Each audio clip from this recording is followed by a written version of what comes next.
Yo, it's your boy Young JoshHOOHA, and welcome to my review and ratings video for WWE TLC 2018. This is my first time doing a review video. I wanted to do one for a little while, but just never got around to doing it. And just to preface this with the fact that I'm going to be talking about each match, maybe 2 points about each match that I enjoyed or found noteworthy, and then give a rating out of 10. This rating is based on my opinion. As someone that watches wrestling avidly and I guess has been wrestling for the past 3 weeks, whoop-de-doo. But just like going through one session of like I encourage anybody who's a wrestling fan to go to at least one training session at a wrestling school near you, because that will give you a newfound respect for the small things that happen in the ring, like running the ropes, for instance. But just gonna take my opinions, and I am not Meltzer. Like, this is not a legitimate rating system. This is basically what I think, and let me know what you guys thought about the matches below. So be sure to leave a like, subscribe if you are ready for this video, and if you enjoyed TLC, let me know what you thought about it. So we're gonna start off with the kickoff show. And first point here, a bit of a grievance. Firstly, the Cruiserweight match. The Cruiserweight Championship was defended on the kickoff show.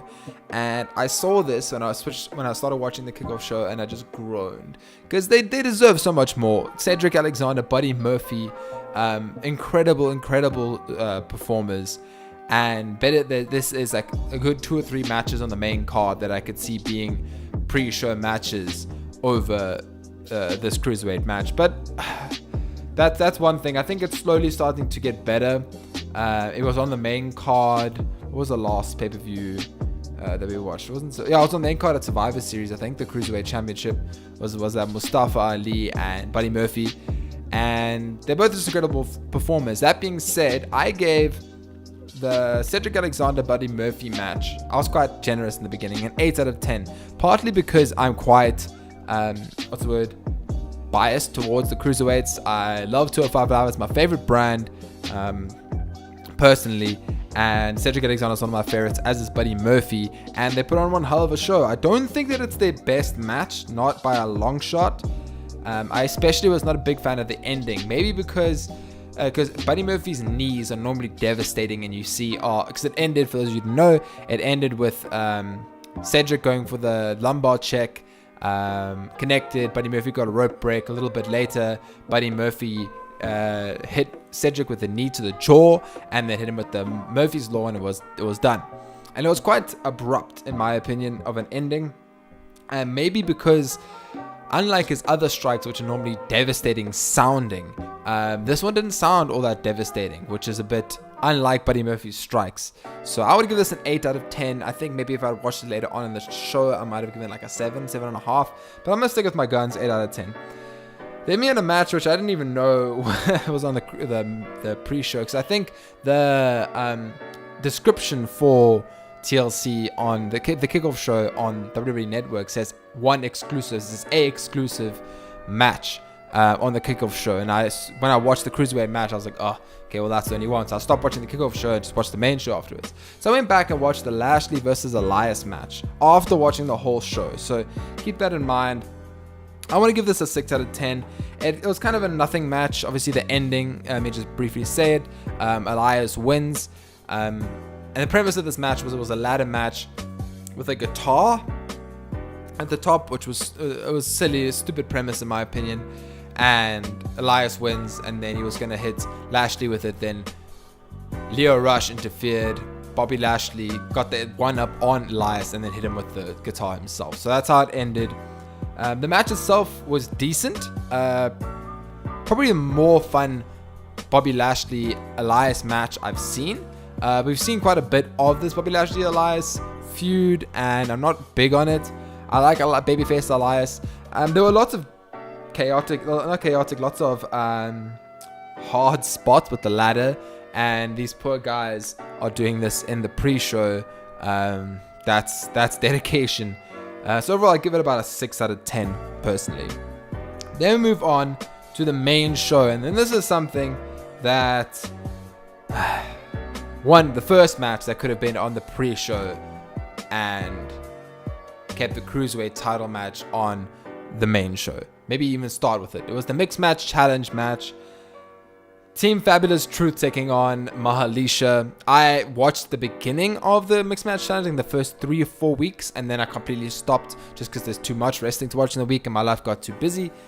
And this match was okay. It kind of did. I think everyone kind of thought it was going to be what it was. Carmella and R-Truth coming in and doing a couple fun moves. Dance break. The Singh brothers getting involved in the dance break. And it was fun overall. I thought probably one of the better Alicia Fox performances I've seen. Carmella's gotten a lot better in the ring this year, in my opinion, and I find her enjoyable to watch. If I had to have in the beginning of the year, Carmella versus like Alicia Fox before Carmella's title reign, when I think she was a bit less polished, I think it would have been real bad. But it was fine, and then it ended off with Carmella and R-Truth securing the victory. Carmella won with the Code of Silence, which is a really cool finisher in my opinion. Cooler than the super kick. Keep Code of Silence as your finisher, Miller. Not the super kick. It's boring. I give this match a 6 out of 10. The ending was quite fun, where they got to choose an all expenses paid trip apparently, and they're going to the WWE headquarters because R-Truth chose the destination. R-Truth is funny. And R-Truth and Carmella are going to be the number 30 entrants in their respective Royal Rumbles. And Carmella, I think it's a respectable choice for the number 30 entrants.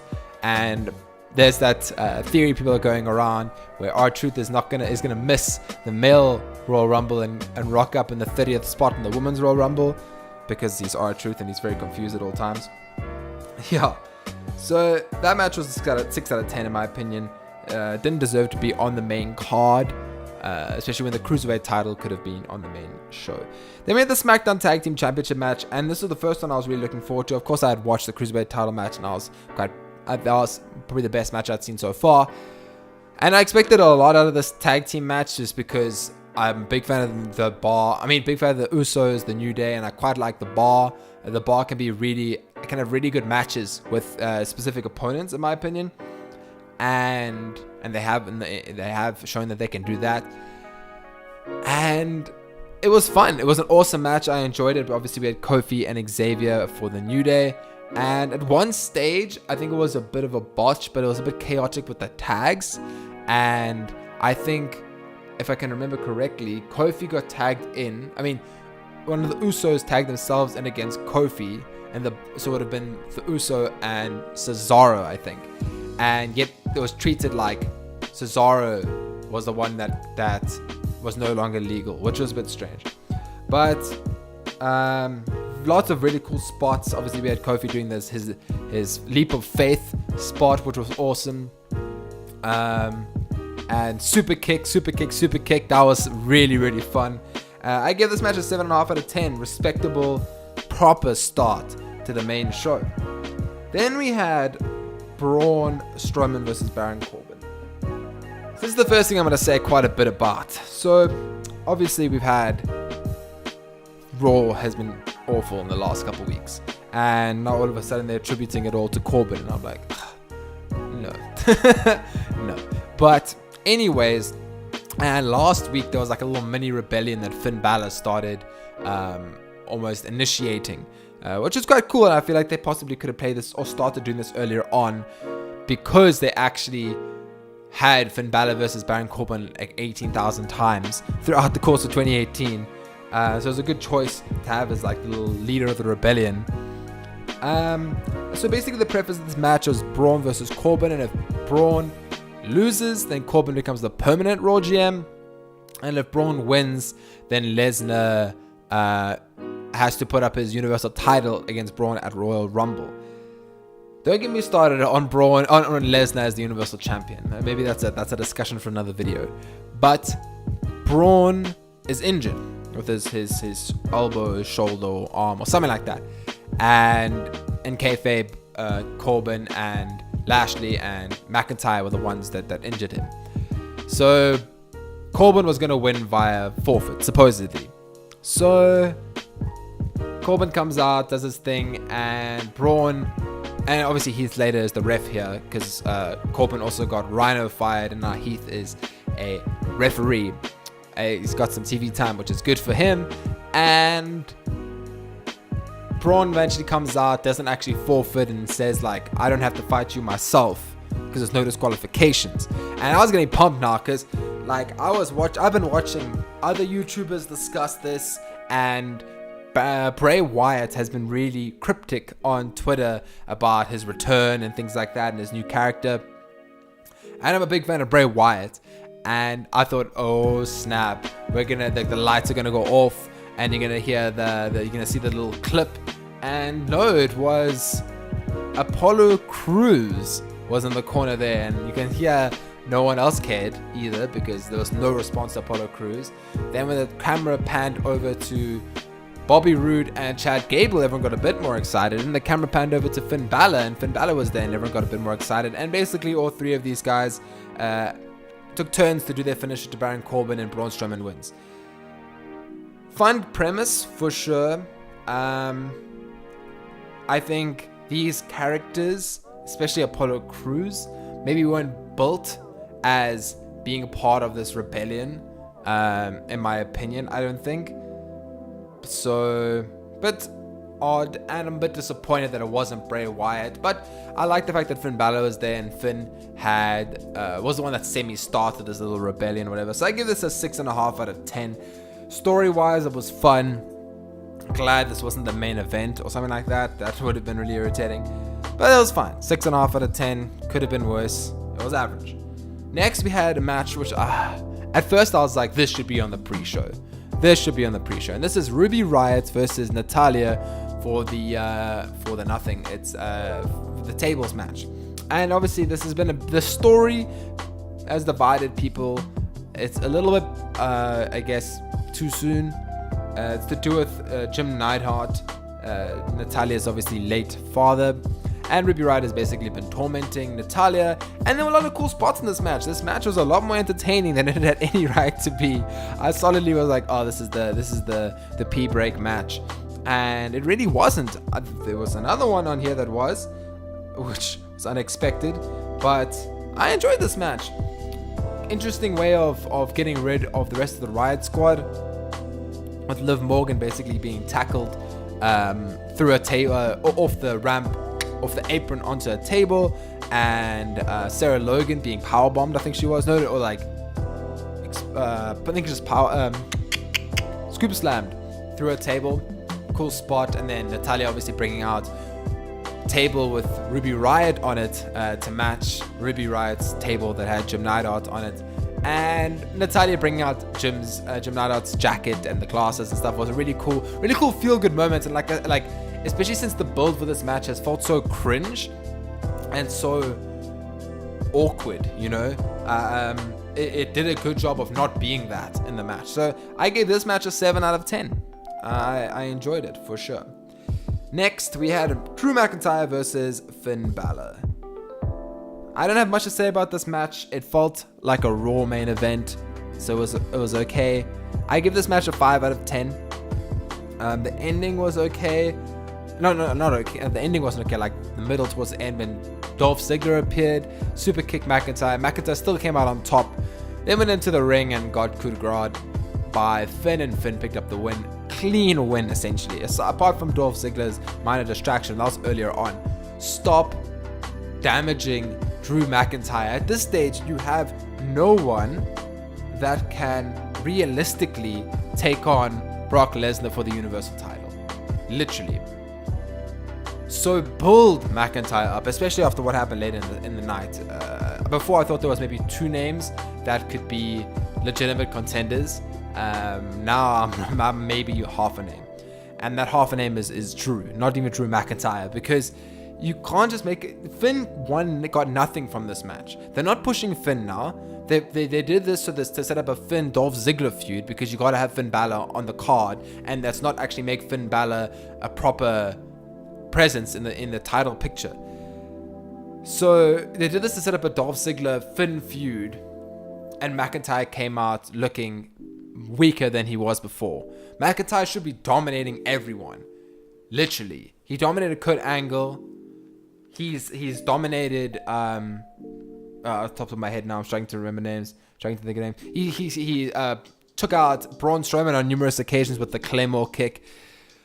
Push Drew McIntyre. Stop flipping burying him. 5 out of 10. Next, we have Rey Mysterio versus Randy Orton. I don't have much to say about this match. Rey picked out a sneaky win, I guess, with a bit of a roll-up. An awkward, creative, but awkward-looking roll-up. Give this match a 6 out of 10. It was fine. Above average. Rey tried to make a Randy Orton match as exciting as he could. Shame. My thing about this and how it ended, the fact that it was a roll-up and Rey ended up rolling Randy up and then bolting out of the ring afterwards. Don't paint Rey as a lucky, the underdog is fine, but let him have legitimate wins. One thing I remember from my younger days of watching wrestling and watching Rey and being a big fan of Rey is he was the underdog and he permanently felt like the underdog. Even if he won, they were like, oh, that's lucky. Oh, the underdog snuck one out there kind of thing. Don't do that. Make him feel like the underdog, sure, but give him legitimate wins. I don't know. That's what I think. Then we had the Raw Women's title match. Obviously, Ronda Rousey taking on Nia Jax. I strongly am not a fan of Nia Jax or Tamina. I don't like that they basically rewarded her with more time after injuring Becky. Big Becky Lynch fan. After injuring Becky. And Tamina's boring, and I'm starting to wear thin on Ronda Rousey, if I'm honest. And I think looking at one of the later results, WWE knows that people are starting to wear thin on Ronda Rousey. Besides the point, Ronda was good in this match, very good. I don't think it's the best Ronda match we've seen thus far. I really enjoyed Ronda versus Charlotte more.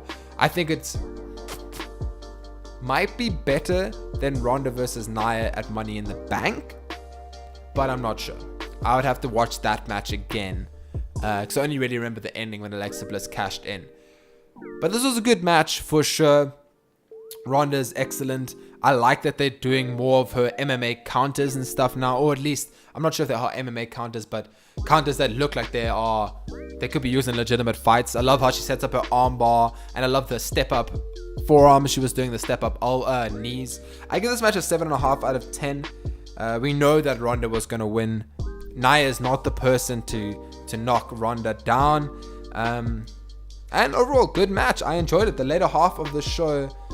Oh, no, let me not say that. I was going to say later half of the show is probably the best half, but it's not exactly. Then we had AJ Styles versus Daniel Bryan, which I was very confused about. The fact that it was the WWE Championship now. When there was... At this stage, I hadn't watched Elias versus Lashley, so I was like, is this going to be on the main show after AJ versus Bryan? Anyways... long story short, I'd give this match an 8 out of 10. I don't have too much to say about it. It was a good match. The ending didn't make AJ look weak, and it didn't make Bryan look weak either. The match has made Bryan look strong, and I'm a big fan of Bryan's character as a heel. I'll always be a big fan of AJ Styles as well, and I think there's new contract negotiations with him, and that's possibly one of the reasons why he's not WWE champion anymore. Just gonna have less house shows, less traveling and stuff as far as I'm aware. And I'm interested to see what they do with AJ next now that he's not in the main event title picture. Give him a cool feud. Let him put some other superstars over. Let him put over Andrade Cien Almas, and let's put Andrade into the main event picture. Thank you very much. Next. Oh boy, this match. Dean Ambrose versus Seth Rollins for the Intercontinental Championship. Now I'm going to try to remember to talk about this, my second point as well, about the repercussions of this pay-per-view in terms of the bigger picture of the Universal title picture. This match was boring. Really, really boring. Now, let me preface this with saying that I stopped watching wrestling about 2 years, I want to say, before the Shield debuted. Maybe 1 year, maybe 2 years. I'm not sure. Around that time. And started watching again beginning of 2018, just before the Elimination Chamber. I think actually Elimination Chamber was the first thing I watched. Anyways, and so I haven't really seen much of Dean Ambrose wrestling. I watched 1 or 2 things on the WWE Network, like the Rise of the Shield and stuff, just to catch myself up on the history that I've missed out on. And he looks like he was fun. It was like the United States Championship match where he won. I think he beat Kofi. It was like quite a fun match. But he seems quite like I don't know. I don't know much about Dean Ambrose as a wrestler, and I know a lot of people are big fans of Dean Ambrose. So I kind of was instinctively, because I like the Shield guys, I kind of was instinctively like, oh, let's see what Dean Ambrose has. Let's give him the benefit of the doubt, and I'm more than likely going to like him. And obviously Seth Rollins is probably my favorite wrestler on the main roster, and I think he is the most impressive wrestler on the main roster at the moment. And I'll get more to that when I talk about the Universal title picture now. So I was like, this is going to be a good match. It's going to be a great match. So boring, because it focused less on spots and moves and more on character and story, which is fine and good. And I feel like these two wrestlers definitely have the, I guess, not capabilities, but the ability, I guess, to tell a great story in a match. Issue lies in the fact that story, the writers for the past 4 weeks have not explained to us or shown us why they're fighting. What is Dean Ambrose's deal? He's the moral compass of Raw. He's a germaphobe. He is someone that never got the limelight apparently with Shield. He is someone that is still upset that Seth betrayed them. He is this Bane character. We don't know what he is, so we can't invest in the storyline when we don't know what the storyline is, you know. And I think that's where this match fell flat. I'm gonna give this match a 5 out of 10. The match itself, it was not up to the standard, I guess, that we've grown to expect of wrestlers like Seth Rollins and what I've assumed Dean Ambrose has put out in the past. So lastly, I'm going to talk about the Universal title picture now before I move on to the main event. Like I said, there's only really two, and now there's half a names that are legitimate threats to Lesnar's reign. Was Drew McIntyre. I don't believe Braun Strowman's really a threat anymore. He's lost too many times and he's lost his legitimacy. It was Drew McIntyre, now just Drew, just half a threat, and it was Rollins in my opinion. But this match was a real meh way of him losing his Intercontinental Championship. I wanted him to lose the IC title in this match, 100%. Because I wanted him to now go forward into the main event picture and be the one to take the Universal title from Lesnar. But this match, apparently, from what I've read, Vince McMahon also wasn't too stoked on this match, and it possibly has damaged Rollins in his eyes, and maybe he's not seen as the main event contender as he initially was. And I think possibly, because as far as I'm aware, there was also a bit of backlash from, I think it was Extreme Rules, that Iron Man match for the Intercontinental Championship between Seth and Dolph, which also was not received that well, but I think that's more so it was in the main event picture and it really shouldn't have been. So I think it's damaged Seth a lot, which is annoying and frustrating because I think Seth really deserves and is really good enough to be in the Universal title picture. So 5 out of 10 for that match, I'm afraid to say. And now my last match was the SmackDown Women's Championship TLC match. Charlotte Flair versus Asuka versus the SmackDown Women's Champion Becky Lynch. What a match. I give this match 9.5 out of 10, just because I don't think I can give a match 10 out of 10 when it's my first review. So, and I don't think it's the best match I've ever watched in my life, but I think it was easily one of the best matches in the last couple months. Incredible. I thought this was up there with the last woman standing match at Evolution. Great match. Do yourselves a favor, I'm not going to speak about any of the spots. Go and watch it. Obviously, you probably know the results by now. Asuka does win. The ending is a bit interesting. So what happened is Ronda Rousey has beef with both Charlotte and Becky. Charlotte and Becky are fighting it out on the ladder, and Ronda Rousey comes down after some huge spots, like really big spots, awesome match. Ronda comes down and pushes them both off the ladder. So she's got beef with both of them now, and Asuka picks up the victory. And Ronda got booed. Hey, wow. So I'm interested to see what's gonna happen now. If Becky does now get drafted over to Raw and wins the Royal Rumble and challenges Ronda at Mania, that'll be awesome. But the way they painted it is that Charlotte is also angry at Ronda now. So I'm not entirely sure what's gonna happen there, but it's made me excited for Smackdown. So I'm excited to see what happens there. And overall, decent TLC, decent pay-per-view. Yeah, nothing on it was awful. I thought Seth and Dean was very much disappointing, but overall, good show. Thank you guys so much for watching. If you enjoyed, please leave a like, subscribe, all that good stuff, and I'll check you guys later. Cheers.